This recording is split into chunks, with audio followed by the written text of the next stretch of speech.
Hey guys, welcome back on my YouTube channel. This is me, Dr. Sadaf Amreen, currently pursuing MD in pathology. आज का हमारा topic है dengue.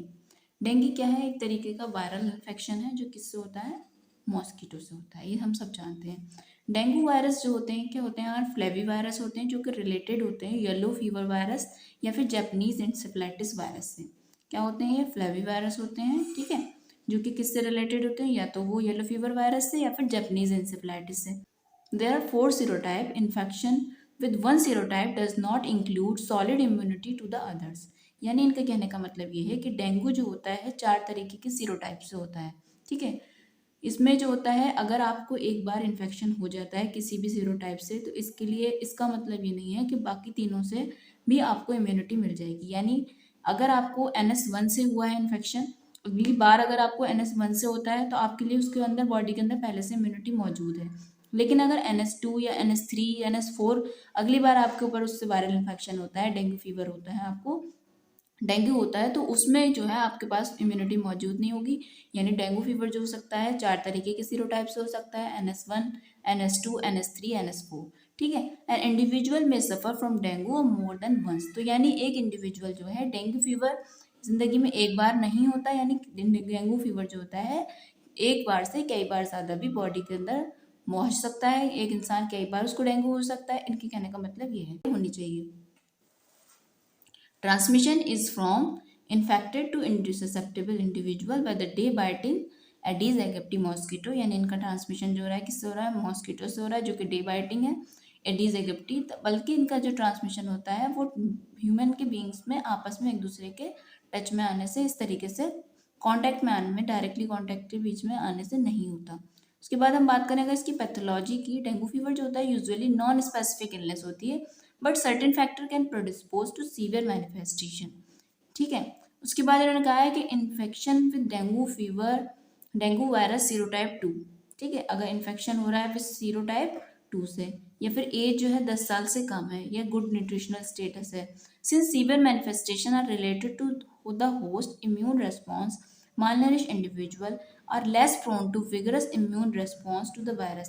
इसके अलावा भी जो देखा गया है कि कुछ लोग ऐसे हैं जो माल नरिश हैं, ठीक है, मगर वो जो होते हैं लेस प्रोन होते हैं to the immune vigorous immune response to the virus. उसके बाद ये कह रहे हैं कि सब्सिक्वेंट इन्फेक्शन हो रहा है बार बार डिफरेंट सीरोटाइप से due to antibody dependent enhancement की वजह से, या फिर वायरल एंट्री हो गई डायरेक्टली मोनोसाइट के अंदर या फिर मैक्रोफेजेस के अंदर। इंक्रीज एंटीजन एंटीबॉडी कॉम्प्लेक्स बन रहे हैं विद सब्सिक्वेंट वेस्कुलर इंजरी की वजह से, या फिर T cell response with the immune activation की वजह से भी हो सकता है। तो ये तो हुई इसकी पैथोफिजियोलॉजी की बात। यानी इसमें ये हो रहा है कि डेंगू फीवर जो होता है यूजुअली एक नॉन स्पेसिफिक इलनेस है, मगर कुछ फैक्टर्स ऐसे हैं जिनकी वजह से इसका मैनिफेस्टेशन जो होता है सीवियर हो सकता है, ठीक है। किसी में बोला है अगर इन्फेक्शन हो रहा है डेंगू सीरोटाइप 2 से हो रहा है, एज 10 लेस देन 10 ईयर है, गुड न्यूट्रिशनल स्टेटस है। जबकि कुछ लोगों के अंदर जो होता है पुअर न्यूट्रिशन स्टेटस होने के बावजूद भी जो होता है वो लेस प्रोन होते हैं क्योंकि उनके अंदर vigorous immune response to the virus present होता है। सब्सिक्वेंट इन्फेक्शन हो रहा है डिफरेंट सीरोटाइप से due to antibody dependent enhancement, या फिर वायरल एंट्री हो रही है मोनोसाइट में या मैक्रोफेजेस में, या फिर increase antigen antibody complex with the subsequent vascular injury है, या फिर इंक्रीज टी सेल रेस्पॉन्स बढ़ गया है विद द इम्यून एक्टिवेशन, ठीक है। उसके बाद अगर बात करें क्लिनिकल फीचर की, इसके अंदर क्या होते हैं क्लिनिकल फीचर?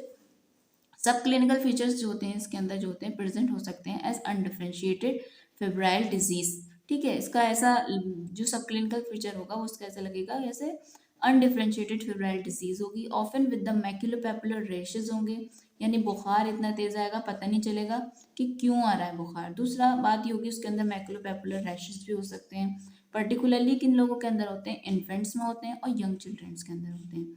ये बात आपने याद रखनी है। दूसरी बात इसके अंदर हम देखते हैं कि डेंगू फीवर क्या है, ठीक है। अभी तो हमने डेंगू के बारे में पढ़ा है, अब ये डेंगू फीवर क्या चीज़ है? डेंगू फीवर क्या है? एक तरीके का बेनाइन इलनेस है। पहली बात तो ये है कि एक बेनाइन फेब्राइल इलनेस है, ठीक है। उसके बाद क्या होता है इसमें शुरुआत जो होती है एब्रप्टली होती है with the fever 5 to 8 days after a bite from an infected mosquito. यानी इंक्यूबेशन पीरियड कितना हुआ? 5 से 8 दिन का हो गया। यानी अगर जब किसी डेंगू फीवर वाला जो मॉस्किटो है, कौन सा मॉस्किटो? एडीज एगिप्टी है, ठीक है। जब वो आपको बाइट करेगा, बाइट करने के 5 से 8 दिन बाद जो होता है एकदम से बहुत तेज फीवर आता है, बेनाइन फेब्राइल इलनेस भी बोल सकते हैं इसे। इसके बाद क्या होता है, इसमें benign abruptly with a fever 5 to 8 days after a bite from an infected mosquito. ठीक है। Fever is often accompanied by the severe headache, यानी फीवर होगा बहुत तेज इसके अंदर, उसके अलावा बहुत तेज सर में दर्द होता है। उसके अलावा इसके अंदर होता है रेट्रो और बाइटल पेन, आंखों के इधर उधर जो होता है सर के कनपट्टी पे जिसे बोला जाता है, उसमें सर में बहुत तेज दर्द होगा, रेट्रो और बाइटल पेन होगा। उसके अलावा क्या होगा, इंस्टेंस माइल्जिया होगा, बॉडी एक होता है बहुत खतरनाक। ठीक है। आर्थराल्जिया, यानी इस वजह से इसे बोला जाता है ब्रेक बोन फीवर भी बोला जाता है, यानी इसमें पूरे बॉडी की हड्डी हड्डी में दर्द होता है, इसलिए इसे बोला जाता है break bone fever. Rash, macular और scarlatiniform start on hand और a leg and then become generalise sparing the face. इसमें क्या होता है, रैशेस बन जाते हैं, जो शुरुआत कहाँ से होती है उनकी, हाथों से शुरू होते हैं एंड लेग पे होते हैं, उसके बाद पूरी बॉडी में जनरलाइज होते हैं एंड स्पेयरिंग द फेस। ठीक है। The fever usually last, fever कितने दिन तक रहता है, इज लास्ट फॉर 4 से 7 दिन।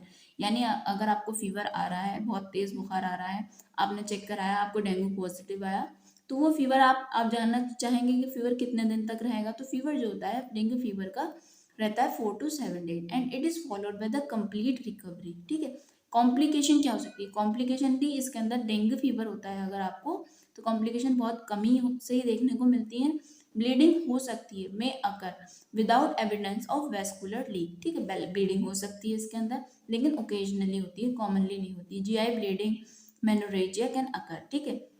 जीआई ब्लीडिंग हो सकती है, मेनोरेजिया हो सकता है। उसके बाद एलिफेंटियासिस और द एंसेफेलोपैथी में occur and the result in neurological sequel. हमने बताया कि डेंगू फीवर एक बेनाइन फेब्राइल इलनेस है। इसमें क्या होता है, जब डेंगू फीवर बाइट करता है, डेंगू मस्कीटो बाइट करता है यानी एडिस एगिप्टी, तो उसके 5 से 8 दिन बाद फीवर आने लगता है। फीवर जो होता है बहुत ही तेज फीवर होता है। ठीक है। उसके बाद इसके अलावा इसमें और क्या देखने को मिलता है, सीवियर हेडेक होता है, रेट्रोऑर्बिटल पेन मिलता है इसके अंदर, इंटेंस माइल्जिया होता है, बॉडी एक होता है, आर्थराल्जिया होता है, पूरी बॉडी में जो होता है, मेनली जो होता है इसके अंदर लेग पेन्स होता है, नी पेन होता है, बैक पेन होता है। ठीक है। ये सारे फीचर्स मिलते हैं इसके अंदर, इसलिए इसे बोला जाता है ब्रेक बोन फीवर। ठीक है। उसके अलावा इन्होंने बोला कि थोड़े बहुत रैशेस भी हो जाते हैं हैंड पे और लेग पे। ये जो फीवर होता है कितने दिन तक रहता है, 4 से 7 दिन तक रहता है। ब्लीडिंग जो होती है इसके अंदर कॉम्प्लिकेशन है, ब्लीडिंग कॉम्प्लिकेशन के तौर पे हम याद रख सकते हैं, लेकिन ये भी ओकेजनली देखने को मिलती है। जीआई ब्लीडिंग हो सकती है, मेनोरेजिया हो सकता है। अब ये डेंगू फीवर हुआ, डेंगू फीवर के बाद आता है डेंगू हेमरेजिक फीवर, ये डेंगू शॉक सिंड्रोम भी बोला जाता है उसे। ये क्या चीज़ होती है, इसमें क्या होता है, pre circulating antigen antibody is the dominant risk factor in dengue haemorrhagic fever और डेंगू शेक सिंड्रोम। जो पहले से ही सर्कुलेटिंग डेंगू एंटीबॉडी जो है प्रीडोमिनेंट रिस्क फैक्टर होती है, किसके लिए, डेंगू हेमरेजिक फीवर के लिए और डेंगू शॉक सिंड्रोम के लिए। ठीक है। इसके बाद ये कह रहे हैं this may have been acquired from previous infection with a different serotype or in infant from the transplantar transfer of the maternal antibody। ये क्यों होता है, क्यों एंटीबॉडी जो पहले से ही प्रेजेंट है इसके अंदर, एंटी डेंगू एंटीबॉडी, ठीक है, जो पहले से बॉडी के अंदर मौजूद है, ये पहले से कैसे मौजूद है, हो सकता है उसको पहले कभी इन्फेक्शन हुआ हो डेंगू का। ठीक है। उसके अलावा हो सकता है ट्रांसप्लांट ट्रांसफर हुआ हो फ्रॉम मदर से। ठीक है। मैटरनल एंटीबॉडी, इसमें क्या फीचर्स होंगे, कब इसमें क्या फीचर्स होंगे, कब हम बोलेंगे इसको डेंगू हेमरेजिक फीवर है। डेंगू हेमरेजिक फीवर जो होता है यूजुअली क्लिनिकली इंडिस्टिंग्विशेबल होता है from dengue fever during the initial phase of illness. शुरुआत में जो होता है ये बिल्कुल इंडिस्टिंग्विशेबल होता है फ्रॉम डेंगू फीवर से। ठीक है। उसके बाद आफ्टर 2 से 7 दिन बाद क्या होता है, इसमें क्या होता है, ज़्यादा सीरियस मैनिफेस्टेशन होने लगते हैं डिजीज के, become a part reflecting disorder haemostasis and increase permeability. इसमें क्या होता है, हीमोस्टेसिस होने लगती है। ठीक है। उसके बाद इंक्रीज परमेबिलिटी, यानी ये जो होता है डेंगू फीवर से बिल्कुल अलग होता है। और 2 से 7 दिन बाद जो होता है वो तो ठीक होने लगता है, 4 से 7 दिन तक बुखार रहेगा, उसके बाद तो ठीक होने लग जाएगा। लेकिन इसके अंदर क्या होता है, 2 से 7 दिन बाद जो होता है और ही सीरियस प्रॉब्लम्स शुरू हो जाती हैं, increase permeability, haemostasis, capillary leak होने लगती है। ठीक है। इसमें इंडियन ट्यूमर नेक्रोसिस फैक्टर्स जो होते हैं कॉज करते हैं कैपिलरी लीक एंड इसके अलावा क्या आता है, इंटरल्यूकिन 1, ठीक है, जो कि रिलीज होते हैं कहाँ से, जो इन्फेक्टेड मोनोसाइट है या मैक्रोफेजेस, जैसे आपको मैंने पैथोलॉजी में शुरू में बताया था कि डायरेक्टली अगर वायरल एंट्री हो गई है मोनोसाइट के अंदर या मैक्रोफेजेस के अंदर भी, उसकी वजह से भी क्या होते हैं, इसके अंदर सीरियस मैनिफेस्टेशन होते हैं। यानी इसमें क्या हो रहा है, हेमोस्टेसिस हो रही है, परमेबिलिटी बढ़ गई, कैपिलरी लीक किस वजह से हो रहा है, ट्यूमर नेक्रोसिस फैक्टर की वजह से, इंटरल्यूकिन 1 की वजह से, कहाँ से रिलीज हो रहे हैं, from infected monocyte and macrophages.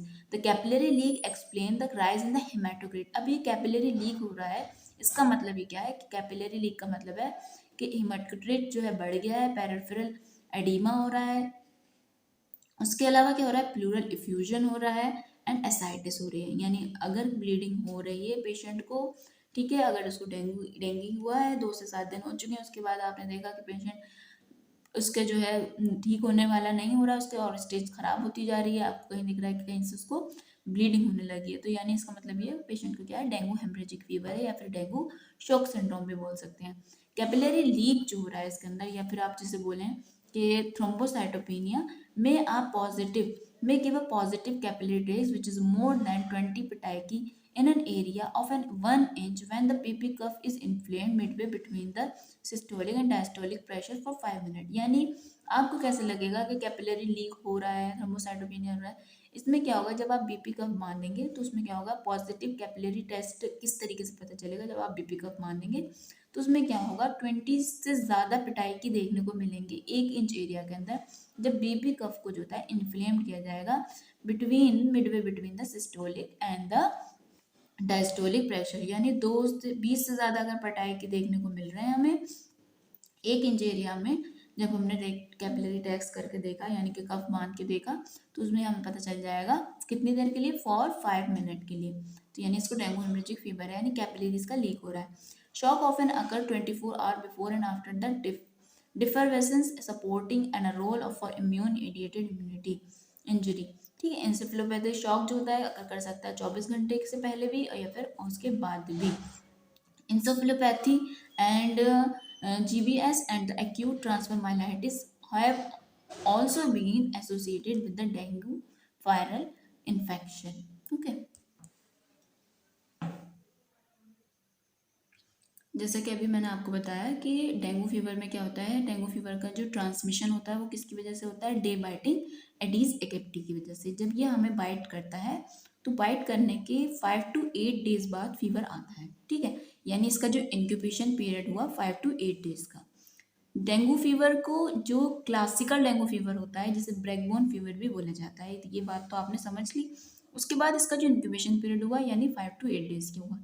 इसके अंदर जब कुछ माइल्ड सिम्टम होते हैं, सबसे पहले शुरुआत जो होती है इस तरीके से होती है, जैसे कि हो सकता है कि माइल्ड कंजक्टिवाइटिस हो, कोराइजा हो, फिर उसके बाद जो होता है शुरुआत होती है एकदम से एब्रप्टली फीवर आता है, बहुत तेज सीवियर फीवर आता है। ठीक है, हाई ग्रेड फीवर जिसे बोलते हैं। उसके अलावा इसके अंदर होता है सीवियर हेडेक, और we can say that splitting type of headache present होता है। फिर उसके बाद क्या इसमें देखने को मिलता है, और इसके अलावा रेट्रो ऑर्बिटल पेन होता है, बैक एक होता है, लेग एंड ज्वाइंट पेन होता है। ये तो हुए इसके अंदर जो सिम्टम हमें नॉर्मली देखने को मिलते हैं। इसके अलावा कुछ और सिम्टम होते हैं जो कुछ एडिशनल सिम्टम होते हैं, जैसे कि इंसोमिया होता है, एनोरेक्सिया होता है, ठीक है, लॉस ऑफ टेस्ट होता है, बिटर टेस्ट लगने लगता है। ठीक है, इसके अलावा क्या होता है, पेशेंट के अंदर जब इतना फीवर रहेगा इतने दिन तक तो वीकनेस तो नॉर्मली है, प्रेजेंट होगी ही होगी। इसके अलावा जब हम इस तरीके के पेशेंट को एग्जामिन करेंगे तो हमें क्या देखने को मिलता है, जब एग्जामिन करते हैं हमें पेशेंट को देखेंगे, जब कंजक्टिवा देखेंगे उसके अंदर थोड़ा सा कंजेशन मिलेगा, लिम्फोडेनोपैथी मिलेगी, इसके अंदर आई बॉल पे प्रेशर मिलेगा क्योंकि रेट्रोऑर्बिटल पेन प्रेजेंट है। इसके अलावा क्या है, वो रैशेस मिलते हैं हमें। तो अब एक चीज होती है saddle back fever. Saddle back fever क्या होता है, सैडल बैक फीवर बोला जाता है कि अगर 2 से 3 दिन बाद, ठीक है, फीवर आया, फीवर आने के 2 से 3 दिन बाद क्या हुआ, टेम्परेचर जो होता है नॉर्मल की तरफ जाने लगा, यानी धीरे धीरे कम होने लगा, और बाकी जो फीचर्स थे, बैक एक था, बॉडी एक था, ठीक है, जॉइंट्स पेन था, ये क्या होने लगते हैं, धीरे धीरे डिसअपियर होने लगते हैं।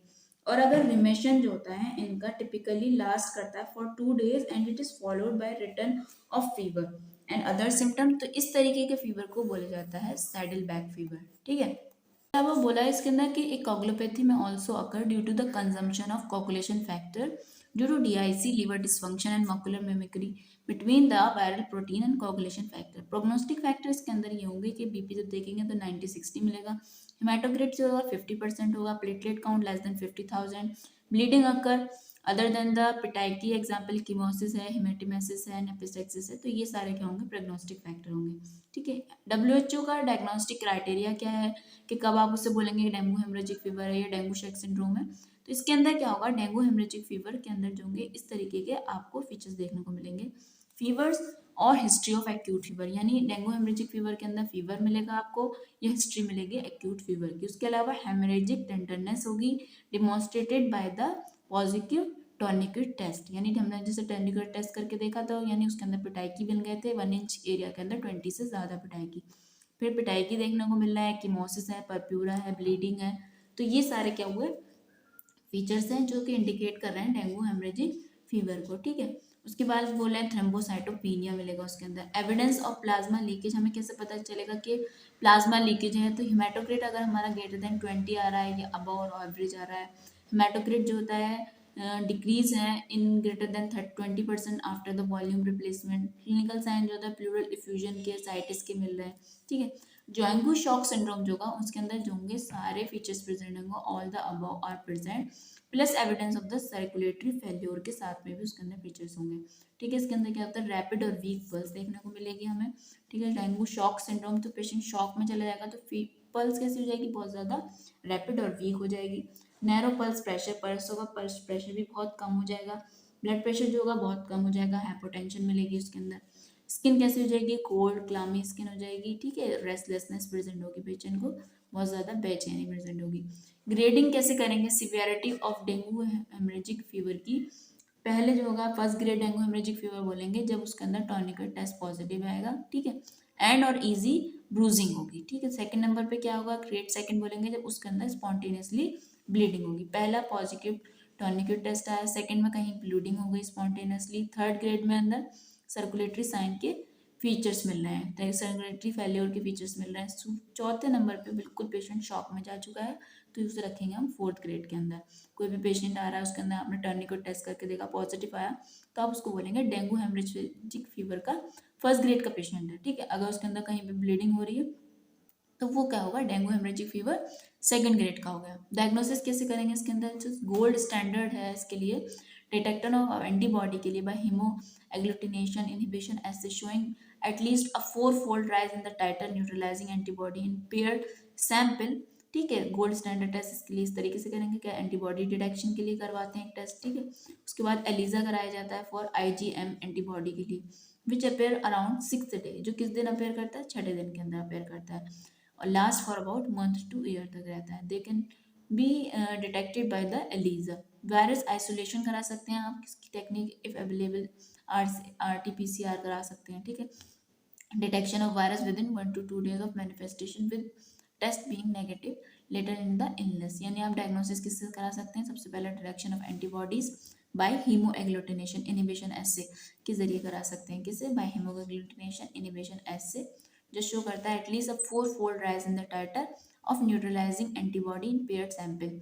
एलिजा टेस्ट करा सकते हैं फॉर IgM एंटीबॉडी के लिए, लेकिन ये जो कराया जाता है अपेयर करती है IgM बॉडी कितने दिन, 6 दिन के बाद अपेयर करती है, यानी उससे पहले आप कराएंगे तो ये फायदेमंद नहीं है। उसके अलावा एक टेस्ट हो सकता है वायरस आइसोलेशन टेक्निक भी करा सकते हैं अगर वो अवेलेबल है। ठीक है, उसके अलावा क्या करा सकते हैं आप, उसके अलावा आप करा सकते हैं RT-PCR क्या है, detection of virus with in 1 to 2 days के अंदर, यानी अगर फीवर आया, ये जो होता है बहुत जल्दी डिटेक्ट कर लेता है इन्फेक्शन, वायरस को 1 से 2 दिन के अंदर ही डिटेक्ट कर लेता है विद ऑफ माल मैनिफेस्टेशन कहता है, with test being negative late, अगर इसके बाद टेस्ट कराएंगे RT-PCR तो ये नेगेटिव आएगा। ठीक है, मैनेजमेंट इसके लिए कोई भी अभी तक स्पेसिफिक एंटीवायरल थेरेपी प्रेजेंट नहीं है इसके लिए, यानी सिम्टोमेटिक ट्रीटमेंट दिया जाता है। शॉक में क्या देंगे, क्रिस्टोलाइड देंगे।